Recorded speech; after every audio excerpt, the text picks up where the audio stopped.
share ourselves. Healing starts with us.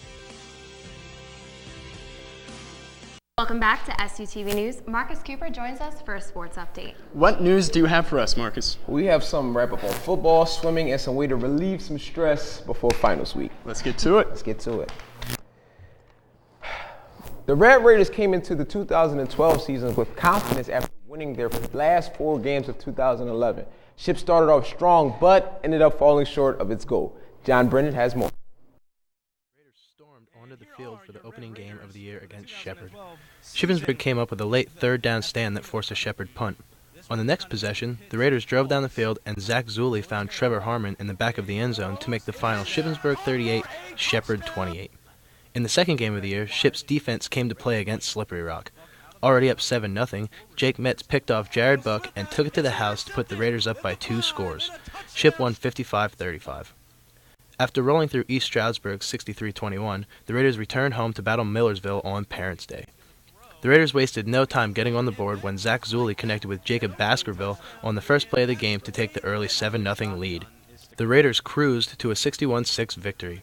The next week, Ship was on the road and dismantled the Lock Haven Eagles 49-6. Week 6 was homecoming for the Red Raiders, and LIU Post was in town. Zach Zuley found Kyle Cush in the back of the end zone to take the lead 17-14, and Ship never looked back, winning 36-20. The Raiders kept the momentum rolling with a 73-35 win at Kutztown and a 42-24 win at Westchester. Undefeated Bloomsburg came to town and gave Ship its closest game of the year to date. Zuley connected with Brian Barley on the last play of the game to lift the Raiders to a 49-42 victory and a PSAC East championship. John Brennan, SUTV Sports. Ship handled Cheney 61-9 to finish the regular season undefeated, but lost to IUP in the PSAC championship 41-10. The season came to an end with a 37-16 loss to Winston-Salem in the second round regional playoffs. The Raiders broke or tied 73 school records in 2012 and had one of the most successful seasons in school history. The team looks to build on that success in the fall of 2013. Red Raider basketball is finishing off the fall semester with home games. Both men and women's basketball will host Cookstown this Saturday. The women's matchup will take place at 1 p.m. and the men's game will follow at 3 p.m. in Higas Fieldhouse. Live radio coverage of the game will be provided on WSYC 88.7 FM. Come out and show your Red Raider spirit as both teams take on the Golden Bears. A great way to express that spirit is to join the Red Sea this Saturday for the basketball games. If you want to blow off some steam before finals week starts, then come join your fellowship students and cheer on the Red Raiders. For more information and about future events, go to Facebook and search Shippensburg Red Sea. Success in competitive swimming requires great physical fitness, lots of practice, and a little of luck. But one Ship swimmer attributes his drive to his brother, even though his brother never saw him swim as a Red Raider. Even Manning has a story. For some people, wearing your heart on your sleeve is a cliche. For Shippensburg senior Eric Naylor, it is a lifestyle. We were down at Ocean City, Maryland for the week over July 4th. We were sitting eating dinner, and my mom got a phone call, and I could, right away she gave the phone to my dad, and she said it was the police.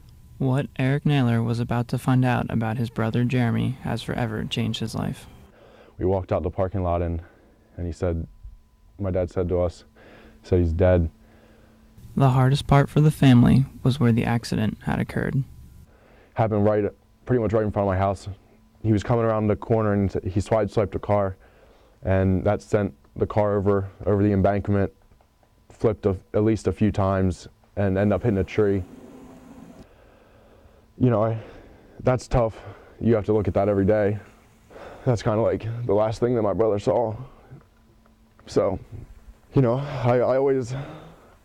wish I could go back in time, but Eric would find a message from his brother waiting on his laptop when he got home. The song on the computer, the last one that it played, and the song that it was playing when I opened it was Break On Thrill by The Doors, and it was his way telling me that he was okay, or not to worry about it. Eric is in his final season as a swimmer here at Ship. When Eric was a kid, he quit swimming, but says he owes his rejuvenation of the sport to his brother. If he wanted to swim, who knows if I would ever got back into it after I took a summer off or two. We're really lucky to have him. I think that our program's been better because of them. Eric and his brother shared a special bond with swimming, and Eric will always cherish it. I think probably swum everything more appreciative and with a little more passion. They were each other's best friends and #1 fans. He'll always be watching me. The accident has given Eric a new perspective. You know, I definitely feel like, if I can get through that, what can I get through? He's making the most out of his life.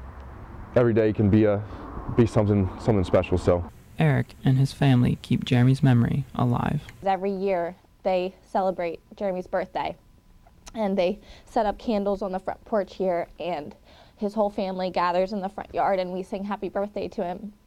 As Eric finishes his swimming career and continues his journey through life, he knows his brother will always be with him. Evan Manning, SUTV News. Well, it's always good to see people overcome life obstacles and use it as motivation. Very inspirational. Definitely. Very touching. powerful Definitely. stuff. Well, that's it for SUTV News. I'm Lance Kopp. And I'm Amanda Peterson. Thanks for joining. We'll see you next time. Don't forget to find us on Facebook at facebook.com/SUTV News. Good night.